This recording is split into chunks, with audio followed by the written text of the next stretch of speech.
wealthy, a widower without children. It's possible for some dishonest person to try and get his money away from him. When the widower lost his only child in a drowning some 9 years ago, the most logical way to get the money, since the body of the drowned child was never recovered, would be to pretend to be the dead girl. Hello, creeps. This is T4Y, opening the doors of the Mystery Playhouse. Tonight we celebrate the return of the master of them all, the inimitable 𝗖𝗹𝘀𝘀𝐶. The story, the case of the girl who came back. About 10 minutes ago, in 𝗖𝗹𝘀𝐻's apartment, the eminent detective has just finished luncheon, alone. Now, however, he has a guest, and she's very much at home, even with his servant, Curry. Lay out Mr. Vance's water wings, will you, Curry? We're going swimming. We are not. Mr. Vance. Vance, really, it's a terrific day. I phoned Washington, and there isn't any detecting for me to do. Please take me swimming. It's Coney Island, no doubt. Along with 7 million others who've got the same idea. It'd be fun. Mr. Vance. It would be a nightmare. I loathe floundering about in the water like a canned salmon. What is it, Curry? You are a canned salmon. This gentleman, Mr. Vance, remember he's been waiting for you to finish lunch? The one in the hall? He was sitting there when I came in. Don't come in, Curry. Yes, sir. Wait a minute. What's his name? Martin, Mr. Vance. John Martin. Maybe he'll take me swimming. You can dream, can't you? Mr. Martin? Mr. Martin, come in, please. Thank you. You're Mr. 𝗖𝗹𝘀𝘀𝐻? I am. This is Miss Randall, my swimming instructor. I beg your pardon? How do you do, Mr. Martin? You're probably wondering why I'm here, Mr. Vance. I just had to come to you. This thing is so unbelievable, so fantastic. Let's hear it, Mr. Martin. I beg your pardon? Miss Randall, I ought to say, is a detective, Mr. Martin. In a manner of speaking. Oh, I see. Thanks for the manner of speaking. Don't mention it. Just what is your story, Mr. Martin? Perhaps I can suggest someone who'll be glad to help. It's horrible, Mr. Vance. You see, I live out on Long Island, Great Neck, Long Island. I have a home there on the water. I know the section. I'm alone now. My wife died 6 years ago. I see. You may remember, it was in the papers. Our only child was drowned on our beach when she was 11. Oh, I'm sorry. It was a great tragedy, Miss Randall. Mrs. Martin never really got over it. Oh, then this wasn't recent. Oh, no. Jean was drowned 9 years ago, Mr. Vance. 1936. Yes, that's right. My wife died 3 years later. The child and I were swimming together. I can remember it so plainly. She ventured out too far while I was on shore, and she was caught in a riptide. How horrible. I heard her scream, but I couldn't reach her. I saw her body carried out to sea, Mr. Vance. I saw it myself. It was recovered? Never. No, from that day to this. Her body was never found. Oh, I spent thousands, Mr. Vance, just to give her poor mother that much peace of mind. But her body was never washed in. Well, I am sorry, Mr. Martin. I can understand a tragedy like that, but I don't quite see. Yesterday, Mr. Vance, Jean came home. What? Yes, I didn't quite get that myself. This girl, this fraud, Mr. Vance, this cunning little imposter, she came to my home yesterday and tried to tell me she's my own daughter. What in the... But, Mr. Martin, surely you can tell. Why, of course I can tell. She's a scheming little cheat, Mr. Vance. She's no more my Jean than this lady is. Hardly see if there's anything to worry about, Mr. Martin. Why not phone the police? I wanted to at once. But my law firm bears my name, sir. Unpleasant publicity of that sort, notoriety. No, I owe it to my associates to keep it out of the papers. But obviously, if the girl is an imposter, you can make short work of her. Trip her up on some simple little reference to her past, to her mother. Seems easy, Mr. Martin. That's just it. This girl knows more about me than I do myself. Terrifying, Mr. Vance. She knows the house, the grounds, the countryside, and she swears she's my daughter. I don't mean to be simple, but where does she say she's been all this time? Oh, she has a story for that, too. Says that she was washed up on shore, a complete victim of amnesia. Oh. Yes, the gall of it. Tried to tell me she's been without memory for 9 years and came out of it this week in a fall down the stairs. She sounds clever. You don't recognize her, of course. I'm sure she's not my daughter, Mr. Vance. Definitely sure. Well, she would change, naturally. She was 11 when she was drowned, 20 now. Yes? She seems a great deal. Oh, not that much then. Yet you say she seems well acquainted with her alleged home, Mr. Martin. It's amazing. That's why I can't call the police. Her story is just convincing enough. They'd drag it through the papers for weeks. She's working with someone, of course. Someone who's told her the right answer. Right, Vance? You know, I'd like to meet a girl who would plan a game like this. I really do. Then you'll help me, Mr. Vance. You'll expose her. Still sold on that swim lane? Now? Not while you cavort with a 20-year-old ghost darling. I'll stick with you.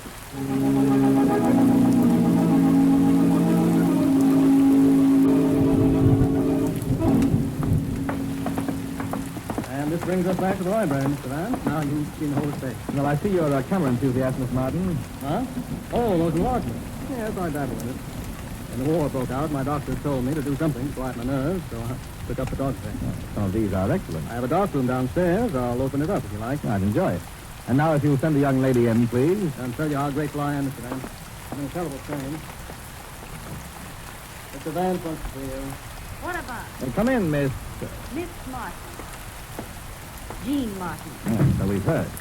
Sit down, Miss Martin. If you don't mind, I'd like to ask you a few questions. I suppose he hired you. On the contrary, I should have paid to meet you. I admire your courage. You're very funny. You contend you've been an amnesia victim for 9 years. Is that right? That's right. But surely you know where you've been. I remember falling. I must have hit my head because there's a bump on it. And that's all. That's all? When I came to, I was about a block from here. That was last night. You mean you don't know where you've been for 9 years? You heard me. Oh, your language, Tom, doesn't quite go with the decor around here. Okay, so maybe the last 9 years weren't so good. How do I know? Well, that lane puts you in the well-known place. Listen, mister, I'm Jean Martin, and you and nobody else can prove any difference. So let's get down to terms. Terms? What kind of terms? Oh, he didn't tell you that, huh? Well, listen, my grandfather was stinking rich. He was lousy with it, see? And it all came to me. Only my father was to get it if I died. And now you'll come back for the money that's rightfully yours. Is that it? You think I'm going to let him keep it? He won't even listen to me. Imagine being so mean. You keep out of this. Careful, girls. You did miss up on one small detail, you know. Jean Martin had a scar on her right wrist. A rather prominent scar. And you haven't. A scar can heal, can't it? I had the scar. It's gone now. It's been gone for years. Oh, brother, you're really good. Listen, you... Wait a minute. Keep talking, Lane. What? There's someone listening at the door. Stay in. Oh, I know what I'd like to say. A nice afternoon like this, and we come all the way out here to... Care to join us? Come in. Hey, let go of me. Gladly. And who, might I ask, are you? A long-lost brother, no doubt. Well, I work here. I'm the chauffeur. That's right, he is. Bill and I used to play together when we were kids. Would you say that slowly, honey? I'm a little sick today. His father worked here for us before. Bill was brought up on the estate. We used to play together all the time. that right, Bill? I never saw her before in my life. Why, you... But you did live here. You did play with the real Jean Martin. Sure. She was a great little kid. I taught her to swim. You remember a scar on her wrist, of course? Sure I do. Right here. About 1.5 inches. She got it cutting a watermelon at a picnic out on the lawn. Heck, I went with her when my dad drove her into town to the doctor. I see. Well, you've been a great help, Bill. You'll be around if I need you again. Yeah. I'll be around. Thank you. Listen, he's lying. I tell you, he remembers me. He must. Sure, honey. We all do. Will you ask your papa to come in here, Jean? Listen, you can stop cracking, both of you, because I'm Jean Martin, brother, and that's it. Ask him to come in, please. Sure. Go ahead. Play detective all your life. Hey, Daddy. You're through, Mr. Vance? Well, it wasn't much effort, Mr. Martin. The local police could have handled the situation nicely. Let's all sit down a moment. Sure, I got all the time in the world. You scheming little... Take it easy, Daddy. On the way out here, young lady, Mr. Martin explained that you're unusually well acquainted with this house. In short, that you can answer questions an outsider wouldn't know. I told you I used to live here. Remember? You knew, for instance, that your mother played the piano. That the rose garden was once to the north, rather than where it is now. That the roof on the east wing is new. Yes, it was a great deal more, Mr. Vance. It's uncanny. Well, obviously, the girl's been well coached. Is Bill in on the deal, Jean? What? My chauffeur, Bill? We've met him, Mr. Martin. Why, that's absurd. I practically raised the boy myself. His father died right here in my employ. Try again, Mr. Detective. Suppose we try money game. That interest you? Sure it does. If the money belongs to me. Don't forget I'm Jean Martin. You know, Mr. Martin, the girl might be telling the truth. Oh, Vance. Why, that's ridiculous, Mr. Vance. I'm surprised you mentioned such a thing. Stranger things have happened, you know. And the girl is right. Childhood scars do disappear in time. But As for her amnesia, that's entirely possible, too. Now you're doing okay. Vance, what in the... My suggestion, Mr. Martin, is that we settle this some way now, right here in this room. I think I'll have a drink. Well, perhaps that would help us all. Lane, You sound like you've had 10, Vance. Why, anything. later text. When you're alone. There's only scotch here in the library. If you... Well, that will do nicely, thanks. Let me pour the drink. I'm the daughter, you know. You want one, too? Oh, I might as well. I feel it already. Here you are, Mr. Vance. Ah, thank you. Now then, let's drink to the success of our bargain. How's that? To the success of what we'll accomplish here. Mr. Vance, wait. What, Miss Martin? Vance, no, don't drink that. It's poison, Vance. That glass is full of poison. Vance! Well, I seem to have spilled my drink. Vance, you didn't drink it. Thanks, Mr. Martin. No. Well, I'm sorry I had to knock it out of your hand, Mr. Vance. You devil. Why, listen. Smell that, Mr. Vance? Why, I know that odor anywhere. It's the emotion I used in my dark room downstairs. You little fiend. You knew I kept chemicals in there. Then, when Mr. Vance was going to expose you, you decided to poison him. Good Lord. I am grateful to you, Mr. Martin. It seems I almost drank a developer highball. You're off the beam, all of you. Why, You keep quiet. I've had enough out of you. Well, Mr. Vance, shall I call the police? It won't be necessary, Mr. Martin. Miss Randall and I are driving into town. We'll take our young friend with us. Why, you chump. Oh, and I'd like to take Bill, too, Mr. Martin. I'm not entirely sure he isn't mixed up in this. Take them all. I just want this woman out of my house. I assure you, Mr. Martin, you've seen the last of her.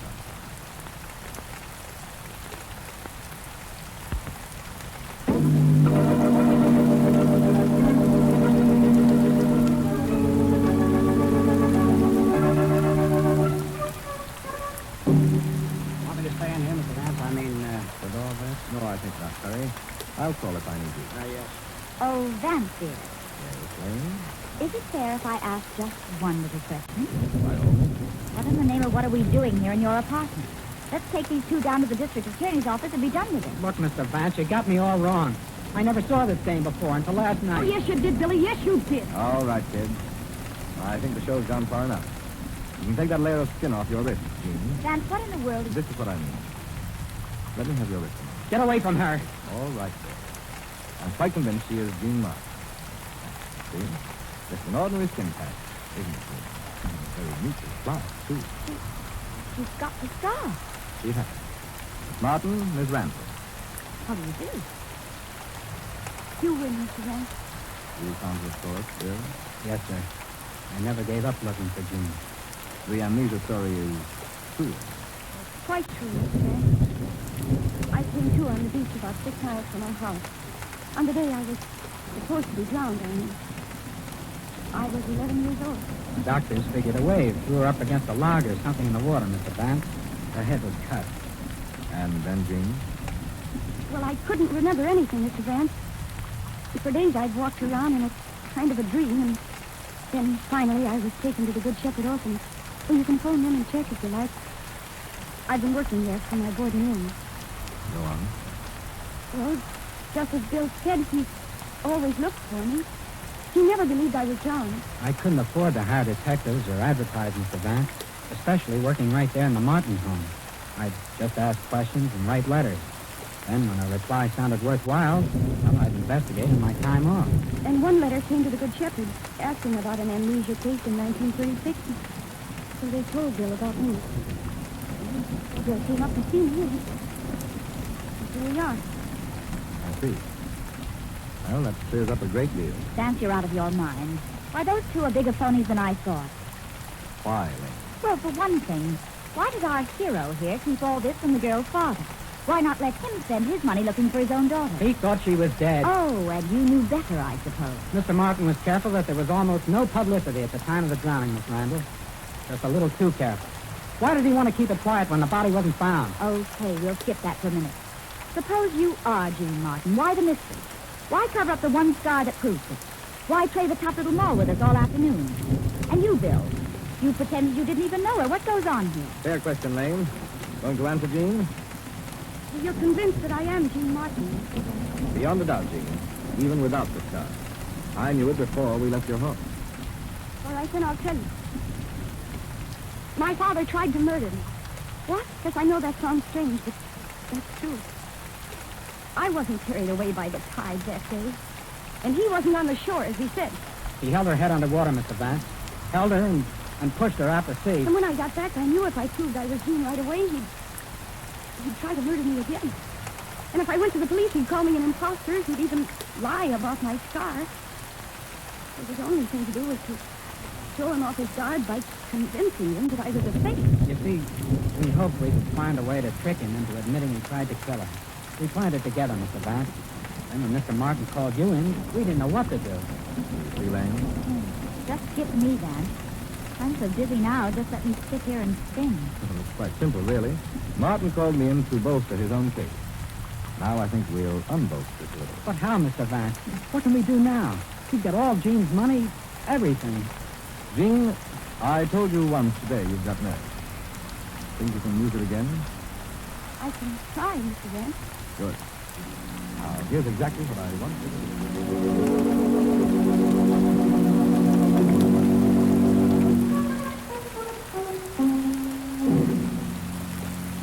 Mr. Martin, sir. Yes, Bill? That boat's loose again, sir. I'm afraid it's been damaged hitting against the dock. Confound it. Can't you keep that boat tied up properly? Oh, I'm sorry, Mr. Martin. I wasn't here this afternoon, you know. Oh, yes, that's true. I'm glad you came out clean in that nasty mess, Bill. Mr. Vance called and told me the police are convinced that you had nothing to do with that girl. Yes, sir. Well, we'll just forget the whole incident, son. Boat damaged, you say? Yes, sir. I wish you'd go down and look for yourself, Mr. Martin, and you can tell me what to be done. Oh, I will. Nice night like this, I ought to be outside. Yes, go along, son. I'll look at it directly. Yes, sir. I'll be in my quarters if you want me. Thank you, Bill.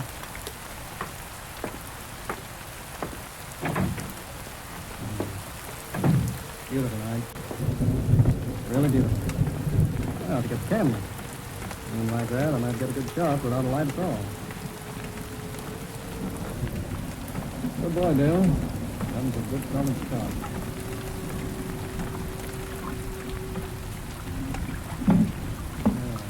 Told him to turn on the floodlights down here. How does he think I can inspect the boat without light? My, what a wonderful night.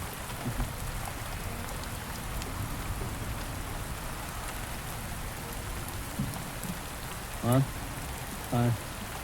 I could have sworn I...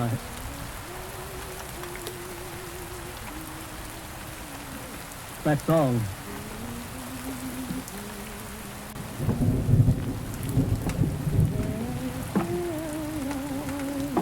Jane!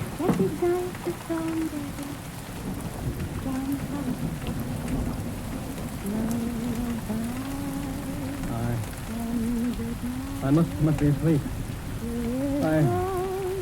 Stop that! Stop that singing! You used to sing it for me when I was a little girl. You and Mother would come into my room at night and you'd sing it to me. Remember, Daddy? Stop it, I say! Who are you? Look at my wrist.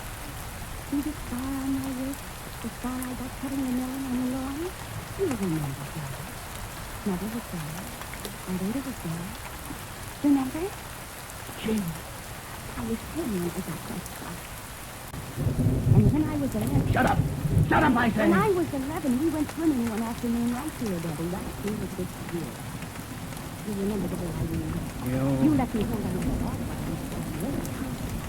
Way out where the water's deep and cold. And then you took hold of my neck, remember? You held me and you pushed me down into the water. Remember how I tried to scream? Remember how I felt struggling in your arms? Do you? You didn't die. You tried to murder me in this water. You held me down until you thought I was dead. But I didn't drown, Daddy. You see, I'm here now. I'm right here in front of you. You fool! You think you could come back now? Did you think I'd let you come back after all I did? That money's mine, and it's going to stay mine. I thought I murdered you once. This time, I'll do it right. No! Oh, you little fool! Oh, same water again. Well, you'll see, you little idiot. You'll find out. Martin, and don't move, please. I have a gun. Hey, where'd you come from? From under the pier in a word. Oh, Bill, light, please. Right, Mr. Vance? Did it work? Beautifully, Lane. He tried to drown her just as I said he would. You all right, Jean? Get up on the pier, Martin. Watch him, Bill. I'll help Jean. Jean, darling. George, I heard the whole thing. Will you take this revolver, please, and escort Mr. Martin up to my car? You'll find Curry and some officers waiting. Yes, sir. Come on, Martin. This is the end of the line. Well, do you by any chance have a spare towel, Lane? The bottom rung of that ladder down there was just a little wet. Vance, tell me something before I bust. Oh, don't be silly. Why were you sure Jean was Jean? Because you saw the fake scar tissue on her wrist? Well, that helped, Lane. But I wasn't sure until Martin tried to make it look as if she'd poisoned my drink. But... Elementary, as that man would say. Martin told me he installed his photographic room after the market crash in 1939. Remember? Yes, of course, but I still don't... But. When he turned on Jean and accused her of stealing chemicals from my drink, he said she knew the darkroom was there. She couldn't have, if she was his daughter. He drowned her 3 years before it was put in, and if she was a phony, she was too well coached to betray herself that way. Finally, Pet, the darkroom was locked. Martin said as much himself. You know, Vance, in a way, you're rather hot stuff. Cold and wet at the moment. Oh, give me that towel. Oh, what's so far? Oh, nothing. I was just thinking. You really got that swim after all.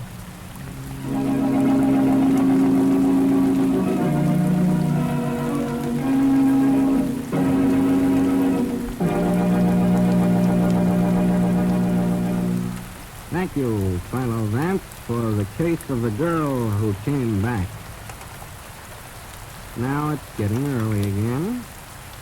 This is T4Y, closing the doors of the Mystery Playhouse. Oh, yeah, I almost forgot. Good night.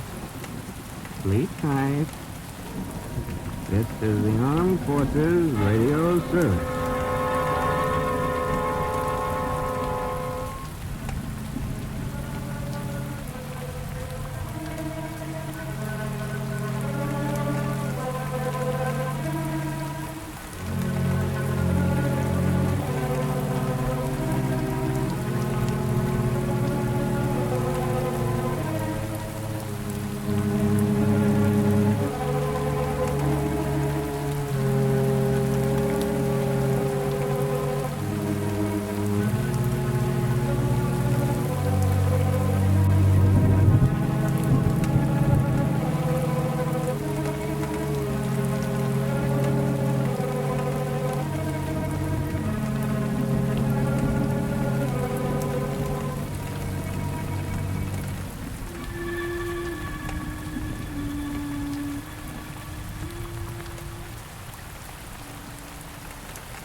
The makers of Raleigh Cigarettes present John Emery, star of the Broadway success Angel Street, as Philo Vance in S.S. Van Dyne's murder mystery, The Case of the Cellini Cup.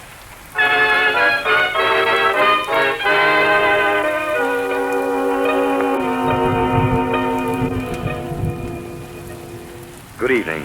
I am Philo Vance, occupation criminologist. And tonight I'd like to tell you the adventure of the Cellini Cup. As I pieced this fantastic and incredible story together later, it started something like this.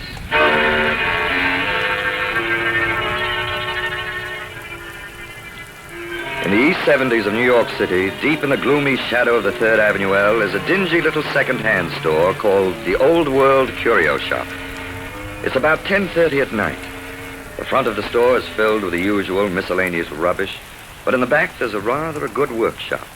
There's a light on there. The man is hunched over a workbench repairing the enamel on, of all things, a 𝗔𝗍𝐴 elephant.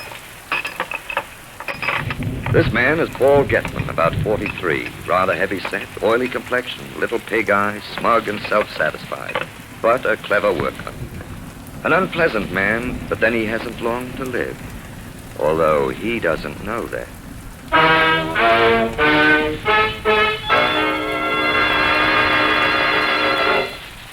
There's a discreet knock on the door at the front of the shop. Oh, gets up and walks through the store to the door.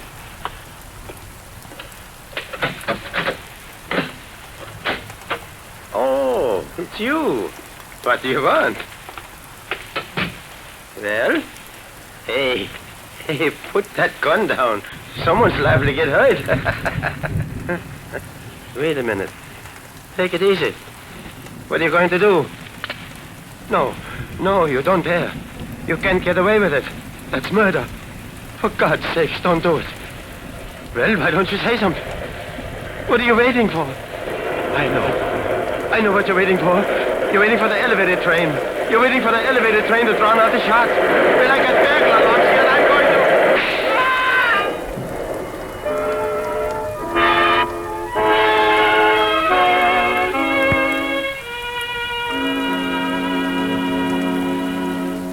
Philo Vance will be back in a moment. But first, you know, when a friend of yours gets a new house, you naturally want to go and see it.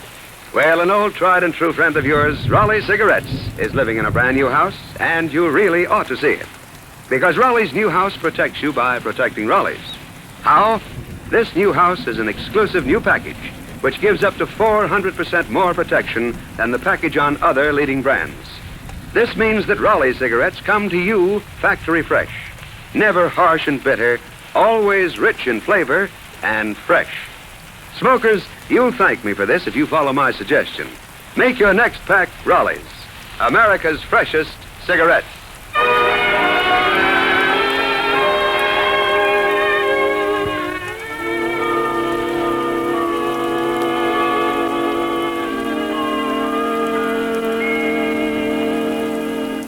And now, here is Philo Vance to tell you the story of the Cellini Cup.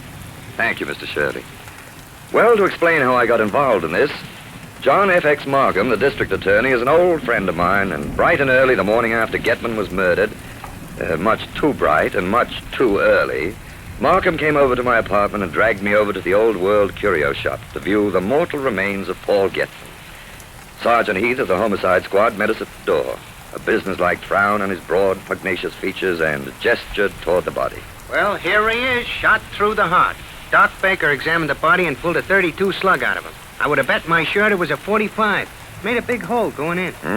So it did, Sergeant. No signs of a struggle. Who found the body, Sergeant? The patrolman on the beat. The burglar alarm went off and he came running. Looks like 𝐃𝐿𝐴 set it off himself.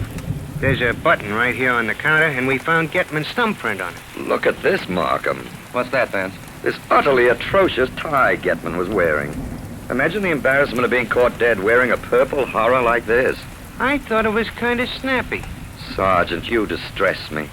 I've never seen you out of your uniform, but I'll wager you're a panic. Now, Vance, let's not get into a discussion of what the well-dressed corpse should wear. Calm yourself, Markham. What have we here? A little circular bit of charred cloth. Must be a clue, eh, Sergeant? I already seen it. I figured whoever came in here to bump 𝐃𝐿𝐴 off hid the gun under something. Maybe a handkerchief. And when he fired, this piece of cloth was blown off. Figured that out myself. Not bad, huh? Sergeant, you've been going to night school. Suppose you tell us what you found out about the late Mr. 𝐃𝐿𝐴. Okay, he was in his early 40s. He owned this shop.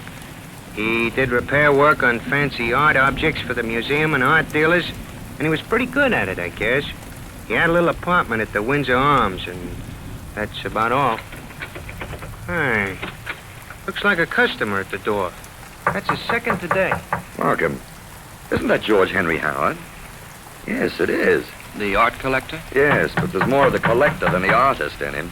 Before the war, he traveled over Europe sweeping up statues, porcelains, tapestries, and so on like a vacuum cleaner.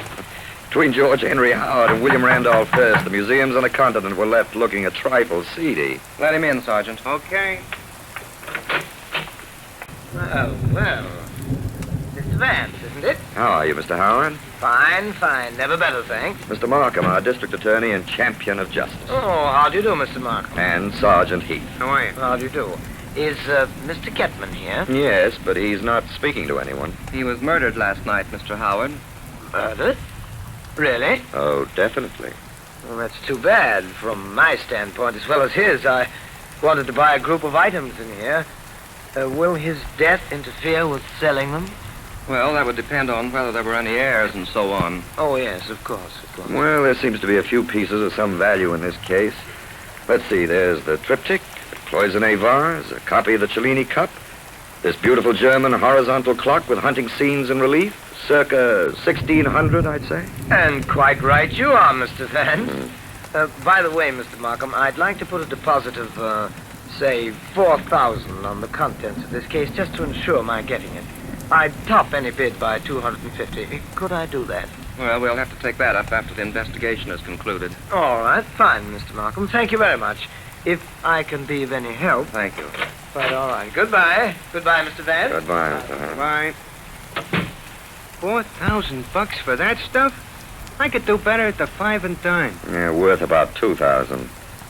Oh, Sergeant, you mentioned another customer. Oh, yeah, before you got here. A man by the name of Hans Hendricks. An art dealer, he told me. Oh, yes, the Hans Hendricks Galleries on 57th Street. Anyway, he came to pick up an art object Gsman was repairing for him. He had a receipt for it, so I let him in to make sure it was here. But I didn't let him take it. Oh, I'll answer it. Maybe my office. Well, what do you think of this, Sergeant? Oh, I got a theory. When there ain't no clues, I always say what the French say. 𝗔𝗱𝗀𝘀𝗀𝗶. 𝗔𝗱𝗀𝗀𝗀𝗀. 𝗔𝗱𝗀𝗀𝗀, eh? Yeah, in French, it means look for the dame. Oh, thank you for the translation, Sergeant. That's okay. That was the office, Vance. Thwacker tells me they got the license number of a car that was seen here last night. Well, now we've got something concrete to work on. I have nothing very exciting to do this afternoon. Suppose I take this gentleman and scholar, the incredible Sergeant Heath, and the two of us will trace that license number to its lair.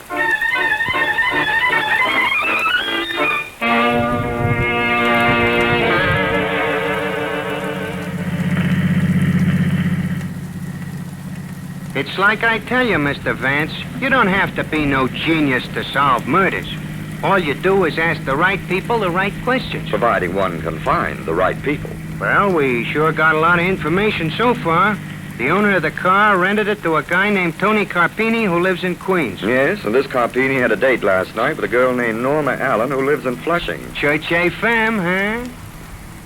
She'll be in Mr. Markham's office tomorrow morning. I'll pick up Carpini and we'll ask questions and solve the murder. You make it sound delightfully simple. Yeah, it's a cinch. I guess I know how to figure these things out instinctively. Sergeant, you've been most instructive. Oh, that's okay. Well, now, let's get on to the Hans Hendricks Galleries. I'd like a few words with Mr. Hendricks.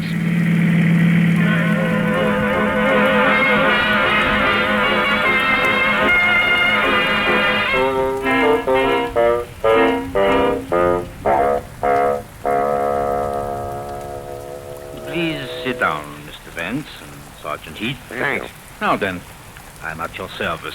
Well, Mr. Hendricks, I'm looking for one of your messengers in connection with the Getman murder. A guy called Tony Carpini. Ah, so. Unfortunately, he is no longer in my employ. You mean you fired him? Yes, this morning. So you are looking for Tony, eh?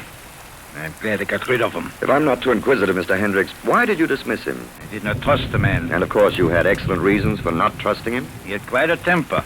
Just lately, he was very surly. Not a man to trust with a gun. A gun? Did he carry a gun? My messengers often deliver valuable pieces. I believe I saw in the papers that the bullet was a .32. Yeah, that's right. You may be interested to know that Tony's gun was a .32. I have it here in my desk. Well, right in your desk. Now, that's convenient, Mr. Hendricks. He turned it in when I discharged him. Yeah, there you are, Sergeant. Thanks. I'll just take this along. Where did Tony keep the gun? After work, I mean. In his locker with his uniform. I presume he had a key to the delivery entrance? And he could get in at night if he wanted to? Easily. Uh-huh. Well, thanks, Mr. Hendricks. Oh, say, before I go, my wife wants an extra chair for the living room, and I noticed that one by the door as we came in. The sergeant sat in it, bounced in it, slumped in it, and finally decided he and the chair were soulmates. It's that carved chair with a needlepoint upholstery. Of course, I know the chair. How much are you asking for it? It is priced at $575, I believe. Holy cow, I can get the same thing at 𝗥𝗱𝗀𝗀𝗀's for $31.75. Well, thanks again. Not at all. Goodbye, gentlemen. Goodbye, All right. Now we're really getting somewhere. And without none of that fancy psychology of yours either, Mr. Vance. That guy Hendricks was pretty helpful. Wasn't he, though? Almost too helpful.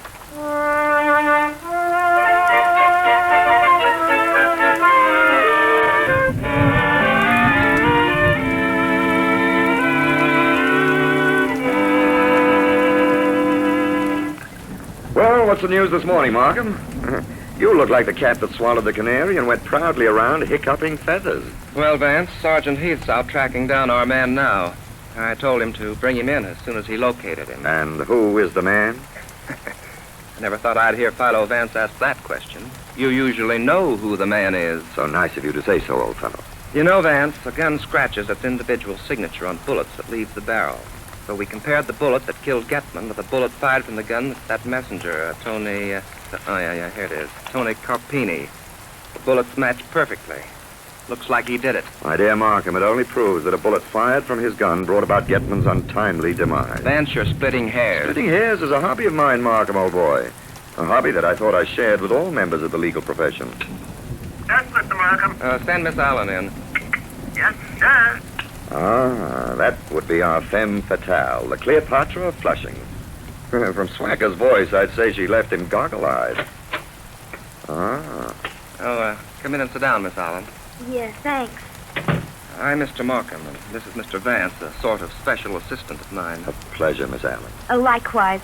We'd like to have you tell us what happened the night of the murder.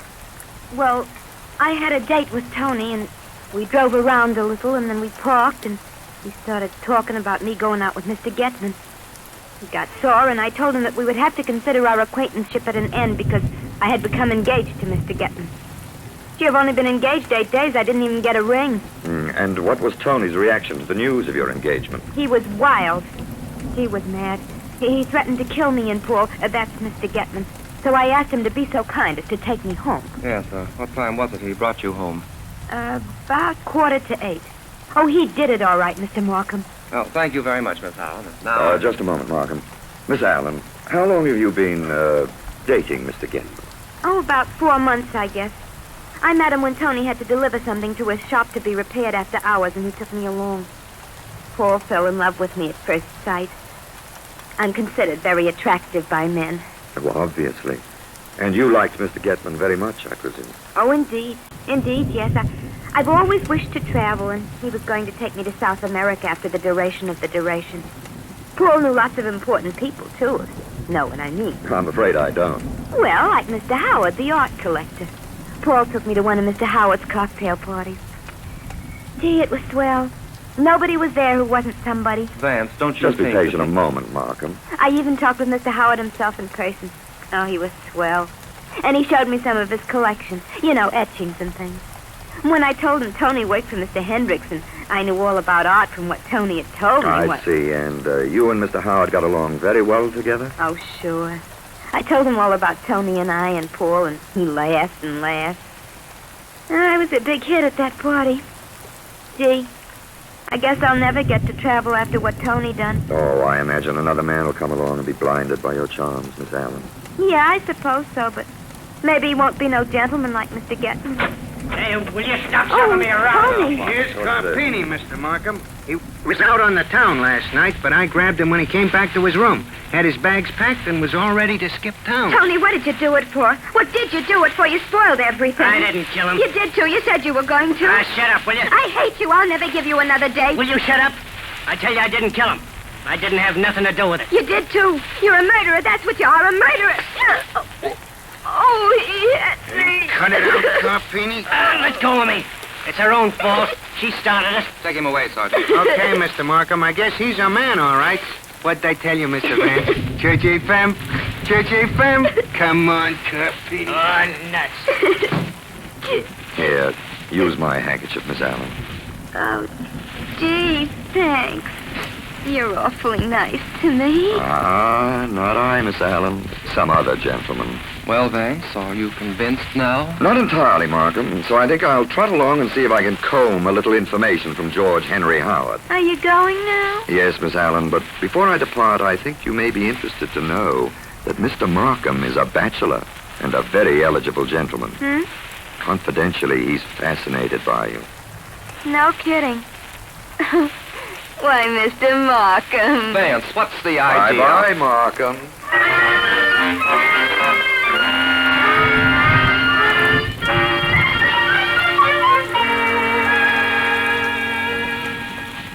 Oh, sit down, Mr. Vance. Thank you, Mr. Howard. A very pleasant den you have here. Yes, I like it. I see the cases along the walls are filled with the ripe fruit of your continental travels. Some beautiful things. You like them, eh? Well, when I saw something I wanted, I got it. Of course, these cases represent only a fraction of my entire collection. Now, these two curved swords are nice. Creases, they're called. I picked them up in the Malay States 10 years ago. Sharp as razors. And an exquisite pair of old dueling pistols. I suppose they are dueling pistols, aren't they? Oh, yes. I got them in France. Beautiful inlaid gold work on them. And you'll notice they're identical in weight, shape, trigger pull, everything. Had to be, to make the duel fair. Amazing.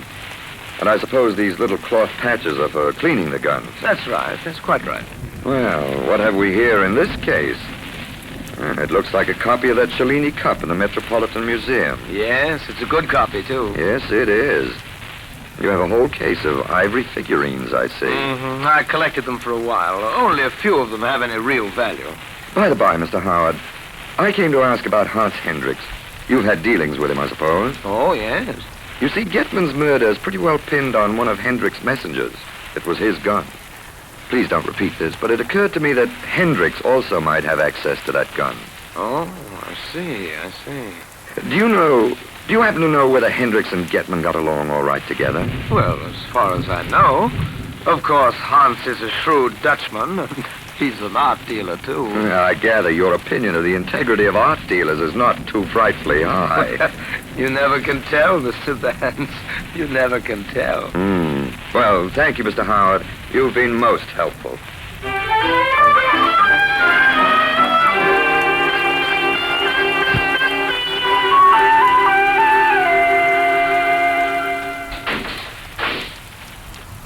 Well, Tony, nice cell you have here. Don't be funny. Tony, I'd like to ask you a question or so. Yeah? You trying to help me? Yes. What's your angle? Well, Tony, I'm of the opinion that jail is an unhealthy place to be. If you answer a few questions, I may be able to help get you out. Okay. What have I got to lose? Did Mr. Hendricks know about your trouble with Miss Allen and Getman? If he did, I didn't tell him. He might have found out from Getman, though. That's right, too. Did Mr. Hendricks ever give you anything to deliver to Mr. Howard? Yeah, a couple of times. And that Mr. Howard is a right guy. And how did you come to that conclusion? Well, you see, I delivered a vase about a week ago, and there was a party going on. Mr. Howard was pretty tight, and he spilled 2 drinks he was holding all over me. Oh, Mr. Vance. Just a moment, Sergeant. Go ahead, Tony. Well, he took my clothes and gave me one of his silk bathrobes to wear and had my clothes dried while I sat in a room. Then he gave me $10. I thought that was okay. Now, Sergeant? I found out if Mr. Markham was in his office like he asked me to. He is all right. Thanks very much, Sergeant. You're a noble custodian of the law. I'll be right. Go right up and see him. And thank you, Tony. Don't worry too much.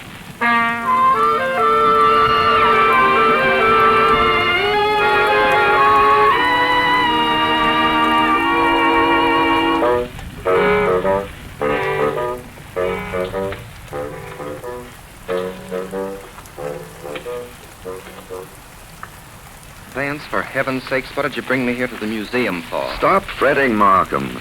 I wanted to lift you out of the hurly-burly of your mundane world, far from the madding crowd's ignoble strife, and to transport you to the cool halls of this temple of art. Now, what sort of nonsense is that?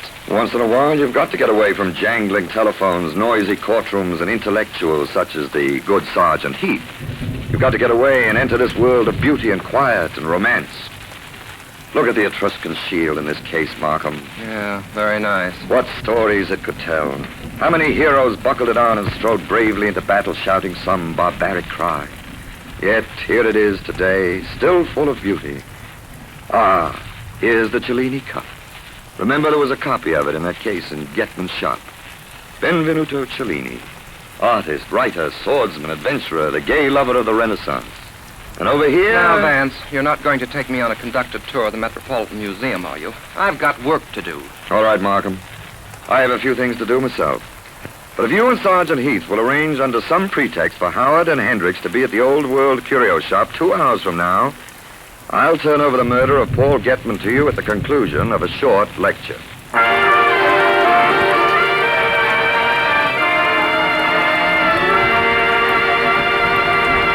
While Philo Vance is preparing to expose the murderer, Paul Ghethman, may I take just a moment to speak about freshness and its importance in cigarettes? That's why Raleighs are living in a brand new house. Raleigh's new house we speak about is a scientifically developed, highly protective inner lining that seals the Raleigh package. Protects Raleigh's more expensive, more golden tobaccos against flavor-stealing dryness. Preserves Raleigh's full, rich, satisfying flavor. This extra safeguard provides up to 400% more protection. Yes, Raleigh's goodness is sealed in because dryness is sealed out. And this extra protection ensures Raleigh's perfection. Next time, get America's fresher cigarette, Raleigh's.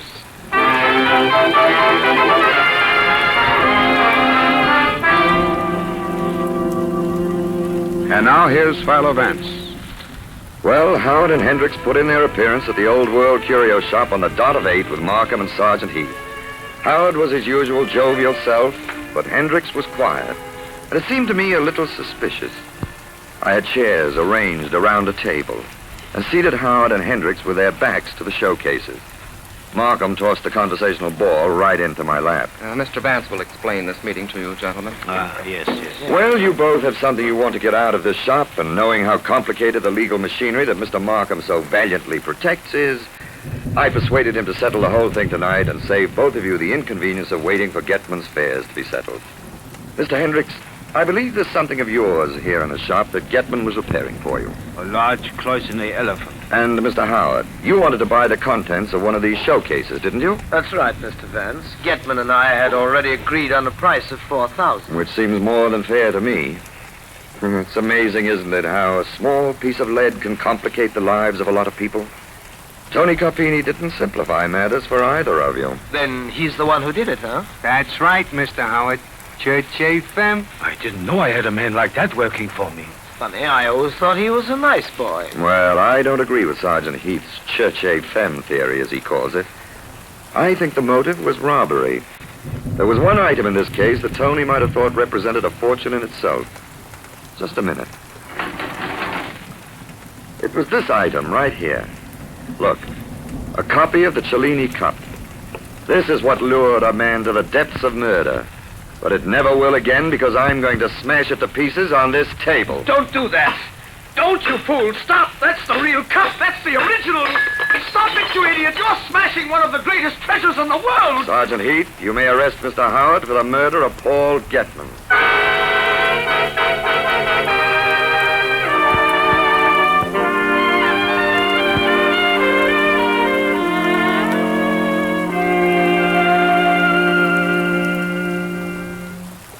Well, Markham, the Admirable Curry has just informed me that he will serve dinner in 3 minutes. Vance, you irritating so-and-so. Sit down and tell me how you knew Howard murdered Ghethman. His confession clears Tony, but there's still a lot of things unanswered. Well, there's no point in my being coy with you, Markham. Where shall I begin? Why did Howard kill Ghethman? His confession explains that, but suppose I put it in order. A. Howard was a wealthy art collector who wanted something he couldn't buy, the Cellini Cup that was in the museum. B. Ghethman was a clever goldsmith who did repair work for the museum. He had access to the Cellini Cup. C. Howard bribed Ghethman to make a copy of the cup and substitute it for the original. But D. Ghethman made 2 copies, substituted one for the original, which he kept, and sent the other copy to Howard, who, E, for exterminate, decided to kill him when he found he had been double-crossed, and did. Yes, Vance, I know all that, and it isn't necessary to talk to me as though I were a child. Yeah, I'm not at all sure about that, Markham. Go on. What about the bullet from Tony Carpini's gun, matching the one that killed Ghethman? Stop giving me the story in driblets. Well, at that party Miss Allen went to, she mentioned to Howard that Tony had threatened to kill Ghethman, and Howard realized he had a perfect fall guy, shall we say. He ordered some items sent from Hendricks, and then Tony delivered it. Howard spilled the drinks on him. With the pretext of drying his clothes, Howard got hold of the gun, took it to the basement, fired several shots into something that wouldn't destroy the markings on the bullets, then cleaned the gun and replaced the empty shells. Yes, but how did he shoot Ghethman with that bullet? Oh, very simple. Howard owned a pair of muzzle-loading dueling pistols, and he loaded one of them with a bullet from the gun. Remember that charred piece of cloth that was near the body? Yes. That was used to tamp the powder down. And remember Sergeant Heath remarked about the hole the bullet made? That it was large, and he'd guessed the bullet was a .45? Well, the .32 bullet was a little small for the gun, and it wasn't going straight when it hit Getman. Howard was an ingenious devil, wasn't he? Come, Markham, don't give him all the applause. Save a little for me. All right, you too are an ingenious devil. But what made you suspect Howard? A number of things. First, my suspicions were aroused when he offered twice as much for the contents of that case containing the Cellini Cup as they were worth. Then it seemed strange that a man of Howard's position would invite Getman and his lady love to one of his parties. Of course, though, they were partners in crime. Yes, that seemed odd to me, too. It bothered me, and I dropped in to chat with Howard about it. Saw the dueling pistols and the little cloth patches, and also discovered to my surprise that he already had a copy of the Cellini Cup. Why should he want another? So you took another look at the one in Getman's shop, found it was the original, dragged me over to the museum where you saw a copy in place of the original. Excellent. An astounding piece of deduction, Markham. I exchanged the cups with the full cooperation of 2 dazed directors of the museum, then pulled the psychological rabbit out of my hat. But why did you have me bring Hendricks over here to the shop, too? Well, there was a possibility that Getman might have gone to Hendricks with the cup, hoping to sell it to him and get some money in addition to what Howard had already given him. Who knows? Perhaps he did. And Hendricks had access to Tony's gun. But I was sure that a man who was willing to risk his life and reputation for that cup couldn't sit quietly and see it smashed in front of his eyes. Vance, you're an amazing person. I'm also hungry. Come, Markham. I see Curry signaling that dinner is served. I hope the chicken tetrazzini is good. Catching a murderer has given me quite an appetite.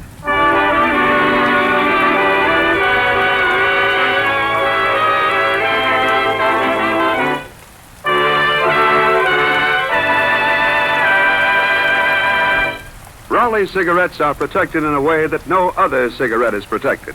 Raleigh's live in a new house, a revolutionary new package that keeps them factory fresh. Raleigh's special package provides up to 400% greater protection than the package on all other leading brands against loss of freshness, loss of flavor. Why not smoke the cigarette you know is fresh? Raleigh's, America's freshest cigarette.